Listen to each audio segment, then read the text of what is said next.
Hello.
Let's try that. Can you hear me?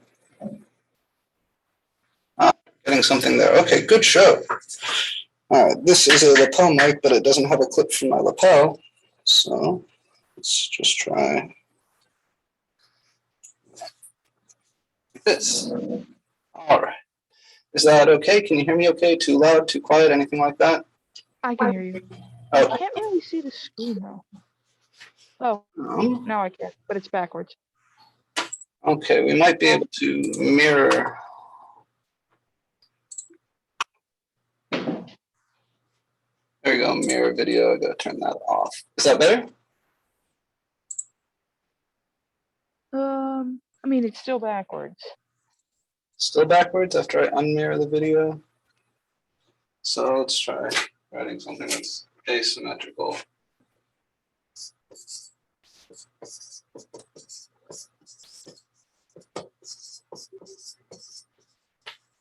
Can we read what that says? No, not really. Okay, we'll try one more. Sorry for this clunkiness, guys. Let me turn the mirroring back on.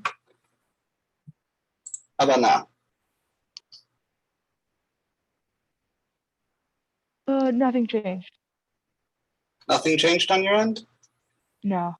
Weird. Okay, in my broadcast, it shows it as having reflected back over. Oh, no, everything's still facing the same direction as it was in the first place. Well, I see I have an admin in here. Or was that Peter? Did Peter just change his name back from admin? Yeah, I don't know why it automatically named me admin. I fixed it. Darn, I had hopes that Santa Fe was just so on top of their stuff. They had someone in here to help us out with this. It seems like when I changed the mirror my video setting, it doesn't actually change anything on your end. So Sarah and Peter, can you guys tell me what it is you're seeing on your side? Do you see the board at all? Yes, I see the board and a screen, but none of it's terribly clear. Or particularly, yeah, it's not super clear. Okay. So I can see you making adjustments on your screen, but your screen's not what I'm. Yeah. So the thing that's broadcast is not the thing that I'm showing here. Well, let me see if I can. So I can pan this camera, tilt it up. Do I have an option to reflect here? Is it still, it's reversed horizontally? Oh, that's better. Can you see what's written on the board? It's still reversed, yeah. It's still mirror backwards. How about now? Oh, now it's not. Now it's not. Is this legible? Oh, it is legible. Good, very good. All right, we're in this. Just a little bit faint. So if you start writing like Let me see if I more can detailed zoom diagrams, in a I bit. probably will not get them. All right, so I zoom in a bit. Hopefully that'll become a little bit more legible. How's that? That could work. This works? I'm willing to give that one a go and see if that works. All right, let me try to center this as best I can. Okay. All right, we're going to try this. So what we're doing, syllabus stuff, right? Calculator policy, TI-30 X2S only, nothing else. You don't need one, but if you feel more comfortable with one, that's the one you got to get. It's like 12 bucks brand new at Walmart, or you can find them littered on the street all throughout Gainesville because Gainesville. Computer with up-to-date browser, consistent internet access, functioning webcam, if attending remotely, of course. Course description, you guys know this is the second course in the calculus sequence. We're going to focus primarily on integration and stuff you can do with integrals for the first third of the course. The middle third of the course is going to be all about this notion of convergence. And then the last third of the course is going to be on approximating functions using infinite series, both power series and Fourier series, and then some other applications of integral calculus in different coordinate systems. Technology policy, just be polite, right? Don't distract other people. And of course, you can't use any smart devices or communication tools during tests. Attendance policy, I am going to start taking roll. I don't have a physical roster here with me, but I'll start passing a roster around the room. And then my people who are attending via Zoom, of course, I'll get you guys through the Zoom logs. Makeup policy is pretty loose here, right? I don't care so much when you do it. I just care that you do it, especially with respect to the homework. I really caution you against falling behind on the homework. That is pretty much a death sentence in this class. But if you want to go back and finish up a homework set that you didn't complete, or for whatever reason one slips by, just submit an extension request in WebAssign and I will grant it. It's very rare that I don't grant an extension. The one exception, of course, is that I put a hard stop on graded materials after the day of the final, right? So the very last time you can hand anything, 11:59 on the day of the final. That goes for homework, study guides, everything. Makeup tests. So if you do miss a test, and we'll talk a little bit more about this in a second, if you're unable to take a test on the scheduled day, I'm willing to be pretty flexible, right? You don't need a doctor's note, and I don't want to see any forged things from the police saying you got in a car accident. Just tell me you can't take the test today, and we'll schedule a makeup sometime within that week, but it's got to be within that week. Homework, every week I will release a homework set on WebAssign that will be due, generally I'll release them on Monday at the end of class Monday, and they'll be due the following Monday at the start of class on Monday. Obviously that's not the case this week because we're starting on a Wednesday, but yeah, that's the way homework works. There's one homework set per week. Before each midterm, I'm going to put together a special homework set called a study guide. It's going to have somewhere from 10 to 20 questions. You will have to answer those in WebAssign. But in addition to that, you need to write out your solutions on paper and you need to hand those in to me. So if you're doing everything virtually, scan them using Cam Scanner or Adobe Scan and submit the thing in Canvas. If you're attending in person, obviously you can just hand me the paper. The idea is that you would give those to me in as far in advance of the test as you can, right? So I'll send out the study guide like a week before the test. If you can give me your solutions a few days after that, or at least a day or two before the test, then I can get you some feedback on those solutions. This is meant to help you with the test. But the last chance to turn in the study guide is the day of the test. So if whatever you're pressed for time or you're just not terribly interested in feedback, you can hand it in on the day of the test, but that's the due date for those. So just emphasis again, the way you get the grade for the study guide, each study guide is worth like 1/4 of a test grade, 25 points. You can't get credit for those without handing in the work, right? Just doing it in WebAssign does not get you the credit. Lab meetings, we're kind of figuring this out right now. It's a high flex class. If it was in person, we'd be doing all the lab meetings in X123, and there would be like recitation sections where you guys got up to the board and solve problems. But online, we were doing it differently, and now we've got a blend. So we'll have to figure this out. But most of the lab meetings, most of the Mondays, we'll meet in here, with the exception of like 3 or 4 class sessions where we'll actually meet in X123, and I'll let you know ahead of time when we're going to do that. Tests, there are 3 midterms and 1 final. These are going to be in-class tests, and thank God we're back to doing paper tests. I can't wait. It's going to be wonderful. For my people attending remotely, we are going to need to find some way to get you guys to do the paper tests. So the tests for this class are going to be paper tests. I'm putting my foot down on that. If you can't attend during class time to take the test, then we'll arrange something at the testing center. So just make sure you reach out to me if you cannot come on the day of the test to the physical classroom, let me know, and we'll find a way for you to take the test, either in my office hours or in one of the testing centers. The final again, 4/29/22 at 8 a.m. Obviously, this class is being taught out of a high flex room, so be aware if you're attending via Zoom, your feed may be recorded. I haven't decided yet whether I'm going to post these videos when I do the classes, all the way synchronous online. I definitely post the videos. I think this is recording to the local computer, which might make it a little bit tricky for me to post, but we'll figure something out. So no promises that I'll be able to upload all of these recordings, but I will try. This is an honors class, which means there's an honors project. So the honors project is a topic, you pick a topic, right? Any topic you want, really, as long as it's mathematical in nature. It does not have to be a Calc 2 topic. Doesn't even have to be a calculus topic. I've had people do these on like networking, graph theory, all sorts of different stuff. Just pick any topic of interest to you, as long as it is at its core mathematical. Throughout the semester, you're going to write a research paper. That's the bulk of the honors project. We all talked about this during the interview, so you guys have an idea. But there are some suggested topics here. And if you took Honors Calc 1 with me, I replaced some of these with other things. So things that are kind of relevant to what we're doing. There's a section in the book that's just full of like really hard integrals, stuff that requires sneaky tricks that would make a nice honors project. The brachistochrone problem is a pretty cool thing. There's a really good 3 blue, 1 brown video on this if you're familiar with Grant. It's about a curve that kind of, if you had a ball just rolling down the curve, that would minimize the time to get from point A to point B. So you might think it's a straight line because that's the shortest path, but it's not. It's also not parabolic. It's not anything that you would think. So deriving the correct curve for a ball to roll downhill fastest from point A to point B, that's a great math problem and make a nice honors project. Recursive sequences and generating functions, the gamma function, or something else of your choice. So the honors project, you need to let me know what you're going to do for your honors project before the end of next week. Just tell me the topic. You can change it later if you don't like it, but let me know what you're thinking about for the topic. We can chat about it and make sure that it's kind of appropriate, and then you start working on that. The bulk of the honors project research paper is due on the last day of class. There's also a presentation, which will be after the semester ends, like after the final. Okay, student teaching, we have also talked about this in the interviews, but there's a student teaching component here, so everybody needs to pick one of these sections to student teach. You can work with one other person if you want to, but no more than groups of 2. So take a look through the textbook at these sections, see which one you want to student teach. You'll prepare the lecture that day, and then you'll get up here and deliver it at the board. Or if you're attending remotely, we'll find a way to get you to deliver it remotely. Since we've got Zoom and we can project everything up here, it looks like it'll be fine.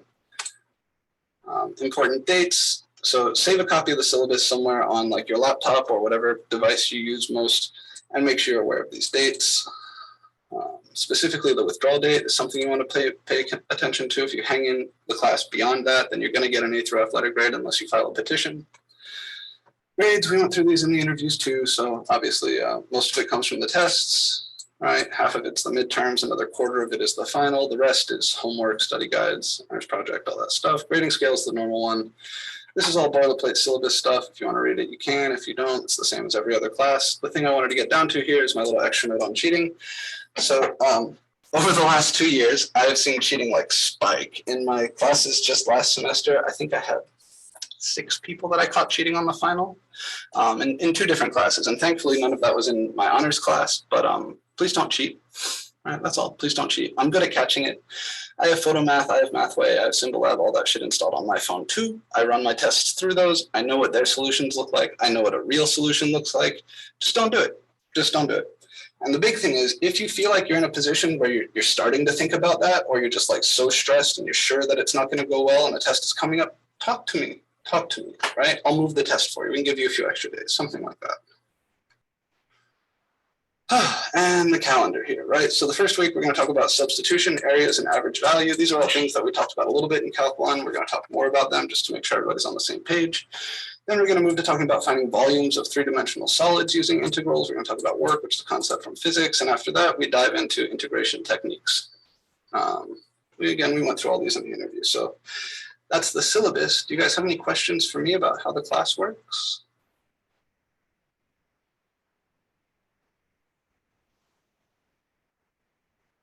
Yes, sir. What did the study guides said, like study guides and like reading rubric? Yeah, so before each test, like a week before each test, I'll publish a homework set, like a short homework set, just 10 to 20 questions, and you will write up solutions to those in addition to submitting your answers in WebAssign. Once you've written up your solutions, hand them in to me, like here in class or in office hours or something. I'll mark them up and give you some feedback before the test if possible. So just think of it as like an extra homework set that you have to give me your work for.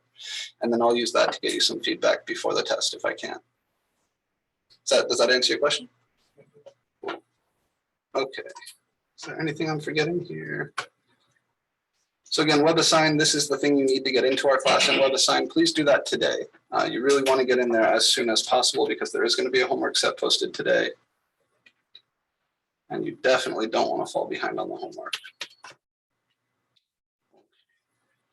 Even if you don't have your WebAssign access code, you can get in there. I think that's it for syllabus stuff. So let me here. And we can start talking about some mathematics. We'll get some better markers. These colors are not super high contrast. Do what we can. The first thing we're going to do is kind of take a quick tour back.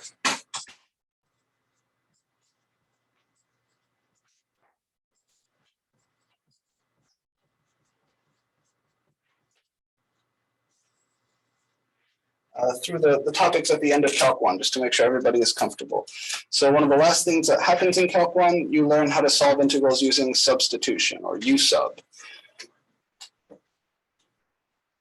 What we're really doing here is changing the variable in your integral. And if you're looking at a definite integral, which you can interpret in terms of an area, then that change of variable corresponds to a change in geometry, a change in coordinate systems. So you can think of it as a change of coordinate systems or a change of variables that takes your integrand, the function you're trying to integrate, from a form where you cannot see the antiderivative into a form where you can see the antiderivative. Since we've all seen this before, I think the easiest thing to do here is just to look at a few examples. I'll always preface examples with EG, the Latin abbreviation for exemplus grati, or gratis. My Latin is bad, but.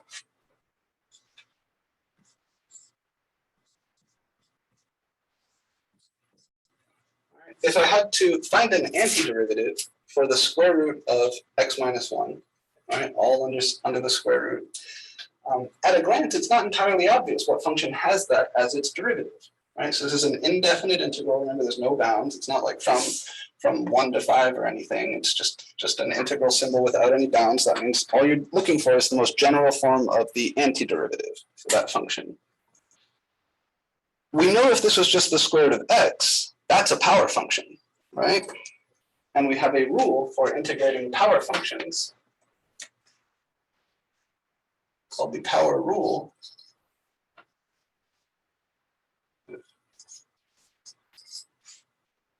This says that the integral of x to the n, this is not going to work.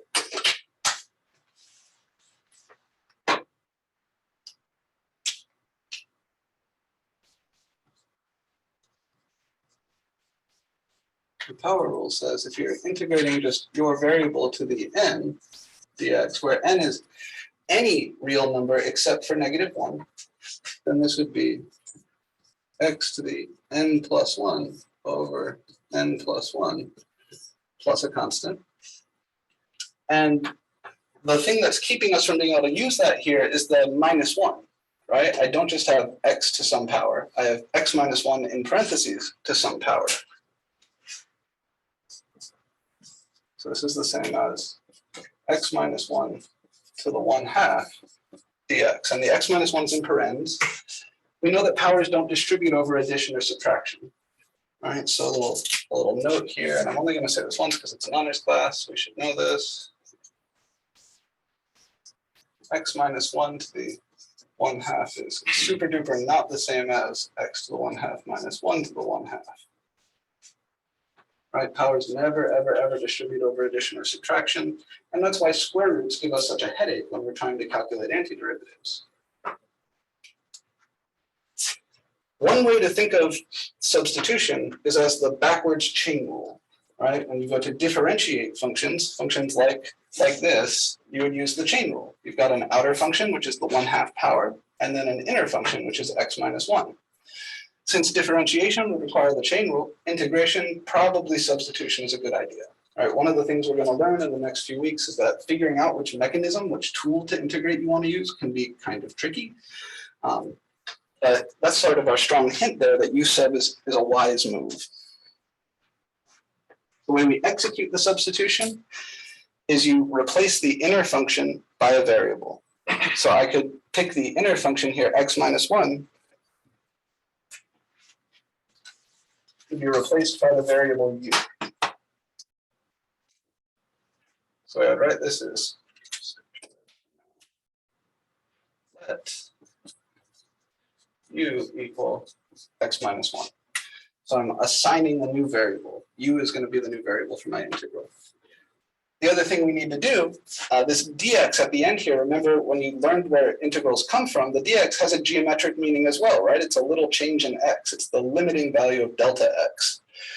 So we need to replace this dx by its equivalent expression in terms of the variable u. And the way you do that is by taking the differential of your substitution equation. So if u is equal to x minus 1, then du is equal to the derivative of this times dx. And the derivative of x minus 1, yeah. And I'm going to be really verbose about it because it's our first time doing this, but of course in the future I'll do this really quickly. So 1 minus 0 is the derivative of x minus 1, which means du is actually equal to dx. And when I do a substitution, I like to put all this stuff in a little box. That kind of tucks it out of your workflow so you don't confuse one equal sign for a chain of equal signs over there. So now I come back to my integral and I say, okay, this x minus 1, that's just u. And this dx is the same as du. So this is the same as the integral of u to the 1/2 du. And now I can apply my power rule. Right now I do just have some variable raised to a power that is not -1. So according to this rule, if I add 1 to that power, 1/2 plus 1 is 3/2. So this would be u to the 3/2 divided by 3/2. And then we put on our plus c because we're looking for the most general antiderivative. Not quite done with the problem though. Right, there's kind of 2 more things that I would like you guys to do. One of them is 100% necessary. You need to go back to the original variable. All right, and this is only true for indefinite integrals. For definite integrals, integrals between bounds, integrals from a to b, you will not go back to your original variable when you do substitution. I'll show you what to do. We do something different. The other thing is simplifying this ratio. Right, this is a pretty ugly expression, and we would like to see it a little bit nicer. So dividing by 3/2 is the same as multiplying by 2/3. And then since u is equal to x minus 1, u to the 3/2 is x minus 1 to the 3/2, and we still have our plus c. So that would be our final answer. Not too bad, right? Not bad. Usub, of course, can get much more complicated. And before we start diving into more complicated problems, I'm going to introduce a little convention. Instead of using the variable u, I'm going to start using the variable z. Because in 7.1, we're going to learn about integration by parts, and the global convention there is to use the variable u, and there are problems where you do both. So next time I'm going to use a different variable. Any questions about what we did here, or what any of the symbols mean, notation, anything like that? Don't be shy. This is the perfect time to ask if there's anything you're like, oh shit, I forget that.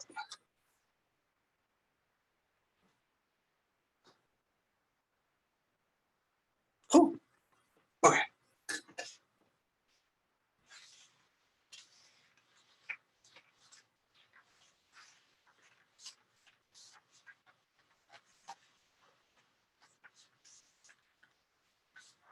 That last problem can be massaged just a little bit. Okay. Be massaged just a little bit into something slightly more challenging. How about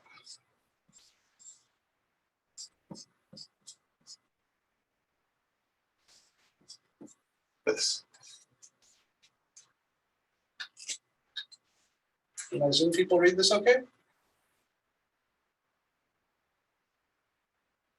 Yes, no, maybe? I can see it. Okay, good. So I changed the x minus 1 to an x plus 1. That's not really a big deal. There's also an x outside of the square root now. So can anybody recommend a substitution?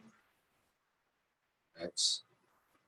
So yeah, x plus 1 is a little bit more helpful. So I'm glad that you said that though, because subbing u equals x can be tempting sometimes, just looking at the shape of the integrand.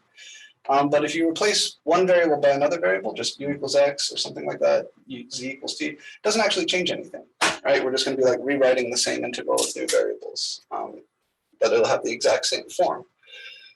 So kind of when I look at this, I see the square root is still being kind of the big outer function. Like if I was going to differentiate this, it would be a product rule, right? Because I've got an x out here, and then I've got another function here, sort of two functions multiplied.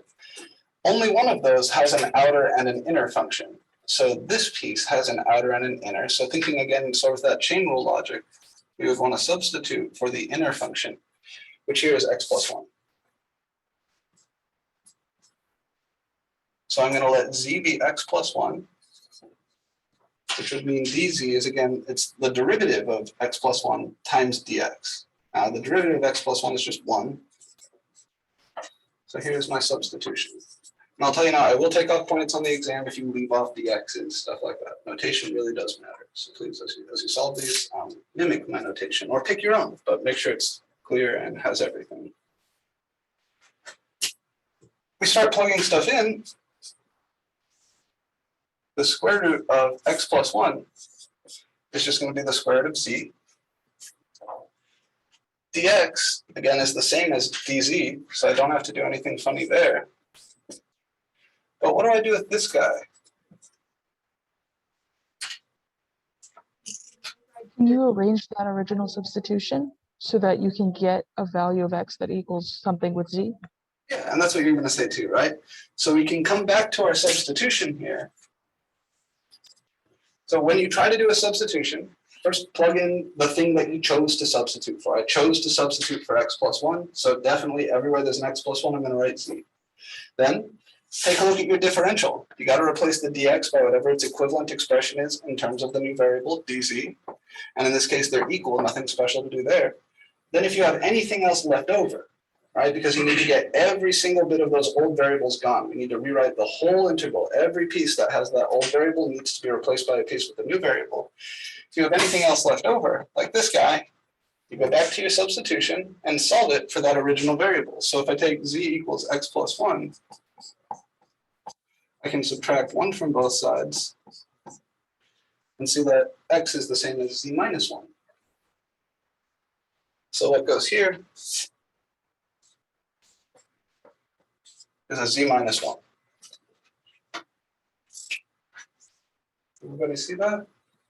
This can be a bit sinky. A theme when we're integrating is to try something, look at the result, and ask, has it gotten better?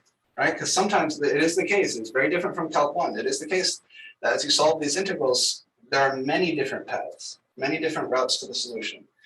There are many things that you can try that lead you away from the solution. So think of it, you're walking through the forest, you're trying to find your way somewhere. You've got a lot of different options as to where to go and how to try to get there. So you want to look at the thing after attempting your technique and ask, has it gotten better? Has it gotten worse? Sometimes it will get worse, and you want to go back and try something else. What do we think? Better or worse? Better. Why better? You're right, I agree, better. But why? You can you foil it? Yeah, that's the idea. We can distribute, right? So in this setup here, I can't distribute this x across this x plus 1 because the x plus 1 is under the square root. Think of the square root as like a box. It's friggin' impenetrable. We can't distribute the square root, so we can't distribute the x. Down here, it's just a single variable under the square root, and these are not being raised to any wonky power, so I can distribute. So this is definitely a step in the right direction. I'm going to put my whole integrand in parentheses. This is a good notation thing to do. If your integrand has multiple pieces separated by addition or subtraction, put them all in parens because this dz is really multiplying everything. We need to think about it that way. I have z times square root of z. minus 1 times square root of z.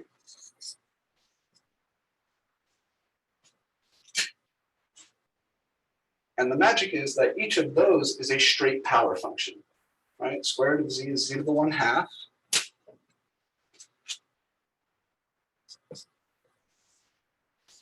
So this is z to the 1 times z to the 1/2 minus z to the 1/2 dz. And again, those parentheses are important. If we're going to make another substitution, we would need to distribute the differential stuff.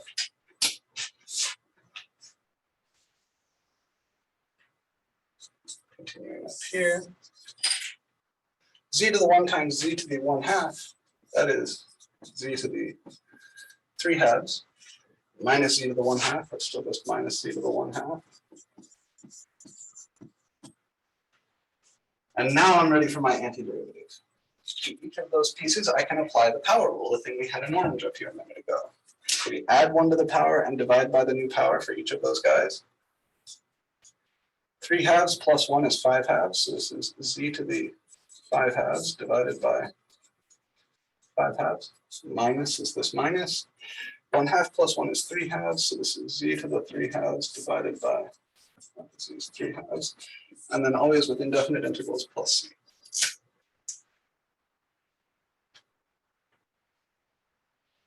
Again, those two things that we did, we want to do here. We want to clean up each of those ratios, and we want to go back to our original variable. Dividing by 5/2 is multiplying by 2/5. So this is 2/5 times z was x plus 1. So the 5/2 minus 2/3. Again, z is x plus 1. So that's where we land. This would be your answer. That looks kind of weird, right? That doesn't look a whole lot like the original function. It doesn't even look necessarily like a derivative or antiderivative of that function at a glance. So if I wanted to check, how would I check? Derivative. Very good, right? If I differentiate this, I should get x times the square root of x plus 1. I'm not going to burn the class time on it now, but if you're ever uncertain if you did an integral correctly, differentiate. Questions on this guy?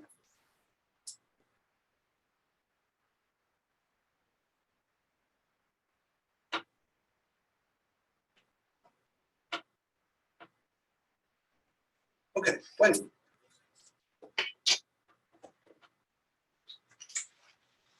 So that's indefinite integrals, right? Indefinite integrals, and we'll look at many examples of substitution. We're going to be using it kind of as a small step along the way, often in this class. Definite integrals are also going to show up a lot. So what if I wanted to evaluate something like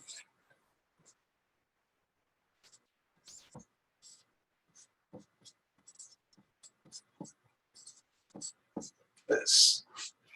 That's the integral from 0 to 1 of e to the x divided by 1 plus e to the 2x.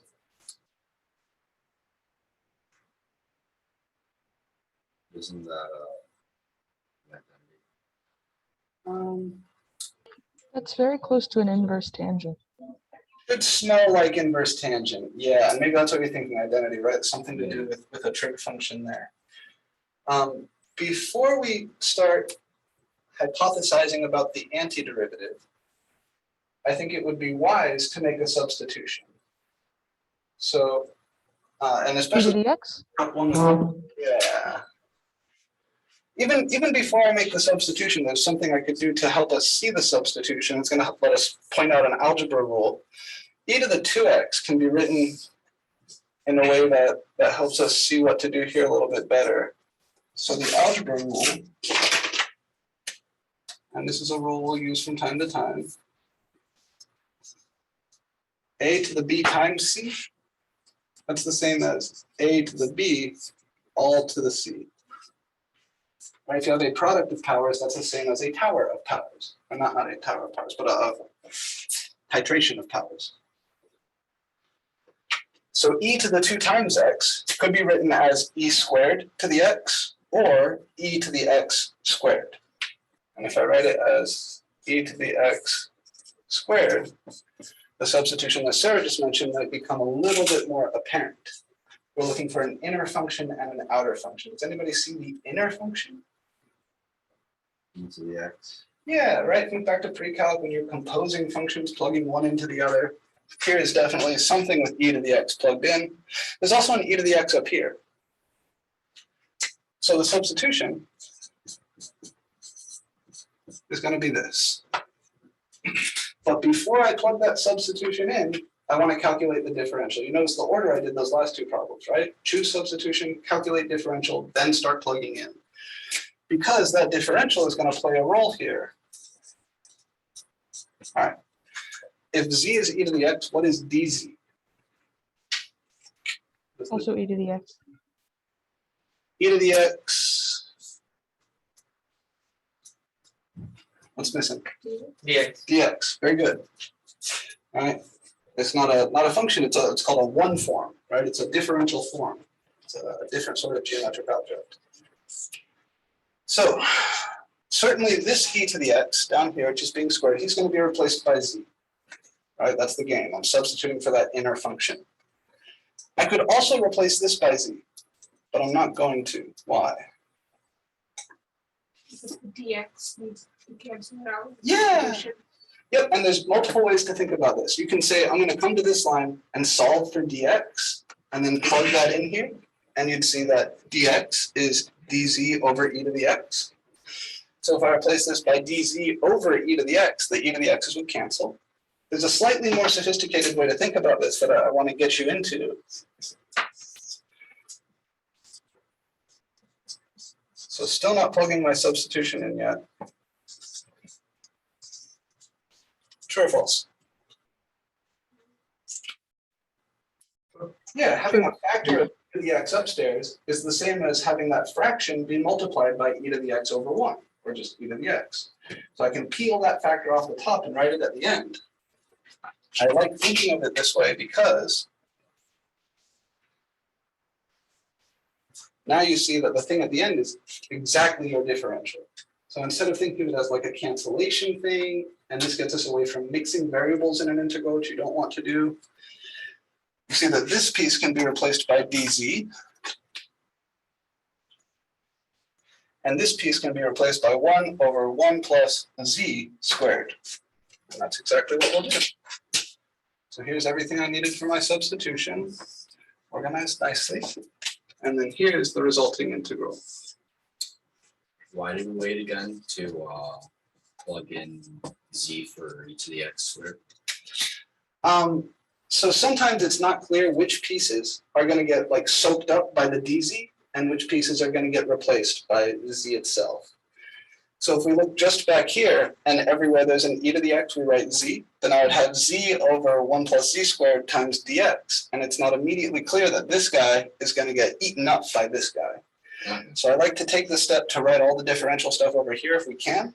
And that kind of makes it a little, it saves you some time in that you don't have to wonder what's going away and what's not.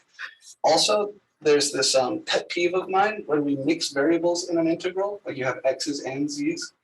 That's a little bit nonsensical. We can get into trouble there. So I try to avoid that.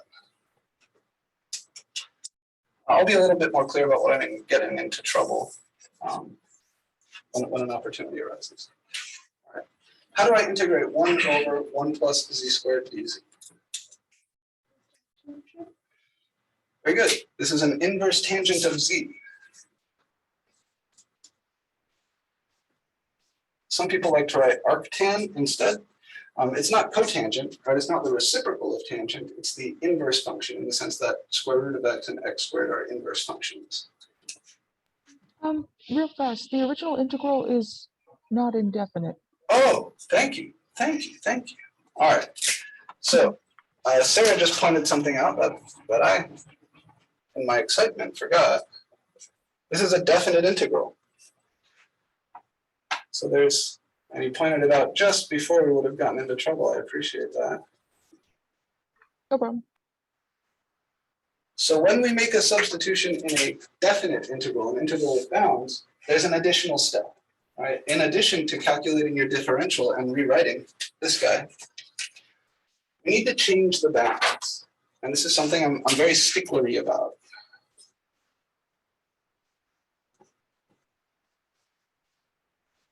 I mentioned at the start of class that what we're doing is a coordinate transform, right? I'm going from the xy plane, this integral represents an area in the xy plane, to the zy plane.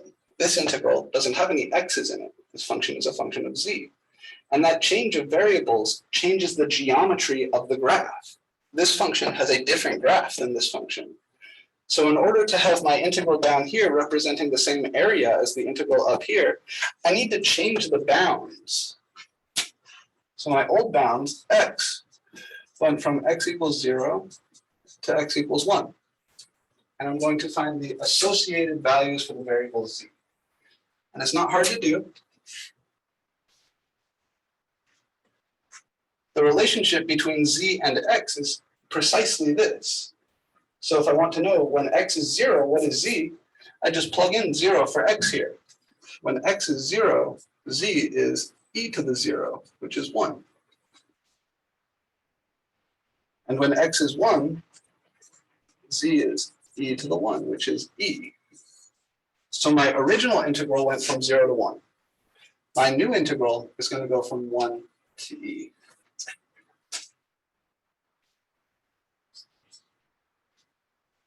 And on the exam, I require you to change your bounds. Anytime you make a substitution in a definite integral, you need to update our bounds, those bounds for the new variable. Because it's a definite integral, we don't need the plus c. What do we need in place of that for definite integrals?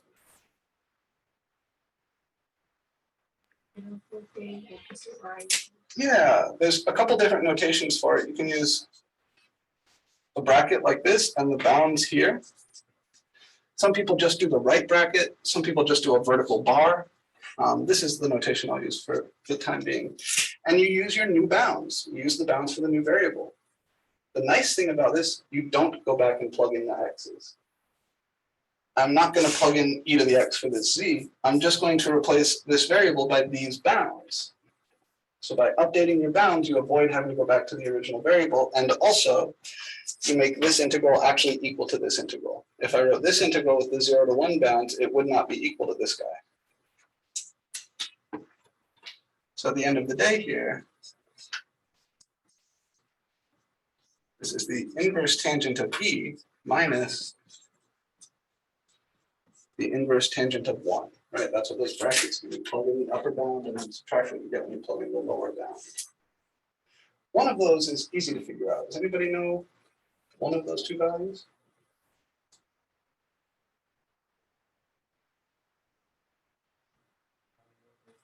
Yeah, the inverse tangent of 1 is pi over 4. I have no idea what the inverse tangent of e is. It's a number. It's positive because e is positive and inverse tangent is positive when its inside is positive, but the arctan or inverse tangent of 1, that's pi over 4. Okay, quick and dirty review of your substitution. I'm going to try to convince you that this bound changing stuff is actually important.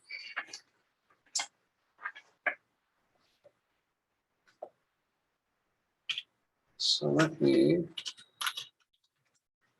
open Desmos. Desmos is super useful. I encourage you to play around with Desmos as you do the homework. It will help. As you do the study guides, do not play around with Desmos. Do them by hand. That way you're mimicking the environment of the test.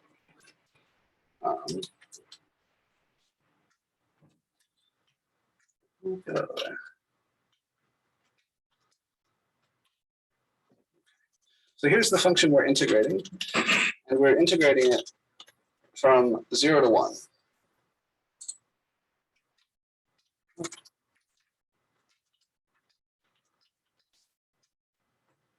So the area we're looking for there, the area represented by this original integral, is this blue shaded area, right? I can't see a screen if you have one up at the moment. Let me see if I can share here. Better? Yes, here it is. Beautiful. All right. So the function f of x here is e to the x over 1 plus e to the 2x. And I'm in the blue here, I'm just saying, give me the region where all the y values are between 0 and that function as x goes from 0 to 1. In other words, this blue shaded area is the area represented by this integral. If I look at the function, call it g of x or g of z, 1 over 1 plus z squared. That's the green function. If I were to integrate the green function from 0 to 1,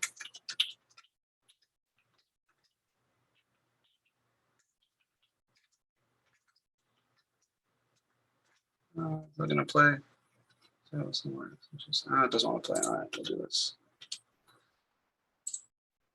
Okay, let me variables here. All right. If I look at the area bounded by that green function, 1 over 1 plus z squared from 0 to 1, it's not the same area, right? The blue area is much smaller than the purple area. However, if I change the bounds, this purple area is the same as this blue area. So it's the changing of those bounds that makes up for the change of variables. When you make a substitution like z equals e to the x, what you're doing is actually stretching out the x-axis, and you're stretching it different amounts at different parts. This is what tells you how much it stretches, right? So when x is near 0, the stretch is about 1, because dz would be e to the 0 dx, about 1 times dx. In other words, when x is 0, we're not doing a lot of stretching. When x is 1, dz would be e to the 1 times dx, or about 2.7 times dx. So each little step in z is like a 3 times larger step in x. So you need to change the bounds, right? The original purple area was not the same as the blue. This purple area is the same as the blue. It saves you time. It ensures that these things are equal. If you write an equal sign between these integrals without changing the bounds, you're telling me a lie. Please don't tell me lies. And it also helps you understand the geometry. So I know Calc 1 teachers sometimes say, you don't have to change the bounds. You can do it either way. You can go back to the old variable and plug those in. No mas, right? In this class, we change bounds. That is 10:20. So this has been our little review of USub. I'm sorry things got off to a slow start here today. It was a bit clunky, but I think we're in pretty good shape. So the technology is working well. Peter, Sarah, you guys able to follow everything? Yeah, it was all good. Good. Okay. Next time we're going to talk about areas between curves, and we're going to talk a little bit about work, which is this, average value, which is this concept from statistics. That's going to be Friday for us, right? So Friday, same bat time, same bat channel. We're going to talk about those two kind of application things. And then next week, we're going to start talking about volumes, and we'll move through that relatively quickly. I'm going to post a homework set for you guys today in WebAssign. That homework set is going to have USub stuff and also average value stuff. It's going to be due on Monday of next week. All right, so you need to get into WebAssign today. You want to get started on it. It's not going to be short, right? I really do want you guys practicing this stuff. So please get in there today. If you have any trouble, let me know. I'm happy to help you get registered if there's any issue with that. What am I forgetting? Oh, in Canvas. I don't think I've posted them for you just yet, but in Canvas, I am going to post some modules with like review material. Here, I'll show you what those look like. Here, modules. My regular Calc 2 class is generally less prepared, so I posted them here first. There's going to be a module for kind of each major unit in the class, right? And this isn't stuff you have to do. It's just stuff to help you out. If you're stuck, this is easier than Googling, right? These are the best resources that I've found for each topic in the class over the years I've been teaching. Review material, I strongly encourage you to just take a look at each of these and make sure you're really comfy with them, because this is stuff that I'm going to be assuming you are comfy with.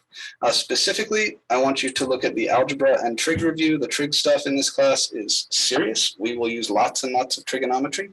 And pay careful attention to inverse trig functions. People who have taken classes with me in the past know I love the inverse tangent function, but we'll also be playing around with all the other inverse trig functions.